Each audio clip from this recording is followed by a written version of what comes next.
Pourquoi les réseaux sociaux, c'est extrêmement dangereux?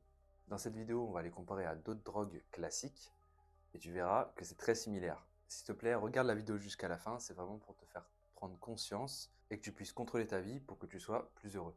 Première chose à comprendre, très importante, c'est que toutes les drogues vont fonctionner à la dopamine. La dopamine, c'est cette petite récompense qui fait qu'on a envie d'y retourner à chaque fois. L'alcool, la cigarette, toutes les drogues, les réseaux sociaux, la machine à sous, les paris sportifs vont jouer sur ce système-là. Maintenant, on va comparer les réseaux sociaux, le téléphone et les drogues, qui sont vraiment très néfastes, que tout le monde connaît, l'alcool, la cigarette, les drogues. On va prendre les deux plus classiques, l'alcool et la cigarette. On sait aujourd'hui, parce que ça fait très longtemps que ça existe, que c'est très néfaste pour la santé. Mais tout ça, c'est parce que ça date de longtemps. Donc il y a eu énormément d'études scientifiques qui ont été faites. Et maintenant, c'est connu du grand public que l'alcool, la cigarette, c'est très mauvais pour la santé. Et surtout qu'on a le résultat sur les gens, il suffit d'aller à l'hôpital et de voir que la plupart des gens, ils ont des problèmes de santé à cause de l'alcool et de la cigarette et maintenant du surpoids. Mais le problème, les réseaux sociaux, c'est très récent.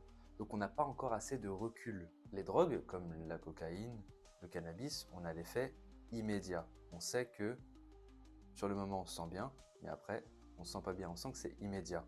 Et là on va toucher le moment très important de la vidéo, c'est parce que les réseaux sociaux, la drogue vient progressivement. C'est une addiction qui est silencieuse. Les conséquences, ils vont être invisibles. Tu ne vas pas t'en rendre compte. Et le grand danger majeur, c'est que tout le monde le fait. Et comme tout le monde le fait, on normalise ça. Nous sommes des êtres sociaux. Si tout le monde le fait, ça veut dire que c'est bien. Sauf que non, pas du tout. Maintenant, si tu remarques des comportements bizarres, il faut que tu sois conscient de ça.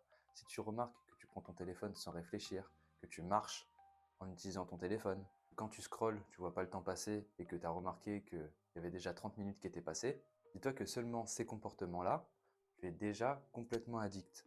Et si tu n'en prends pas conscience maintenant, ça va ne faire que s'aggraver parce que le cerveau, il va toujours vouloir plus, toujours plus, toujours plus. Et si ton sommeil est aggravé à cause de ça, c'est encore pire parce que là, ça va jouer complètement sur ta santé. Et la santé, c'est ce qu'il y a de plus important, donc sois-en conscient, prends soin de toi et sois conscient de tout ce que tu fais.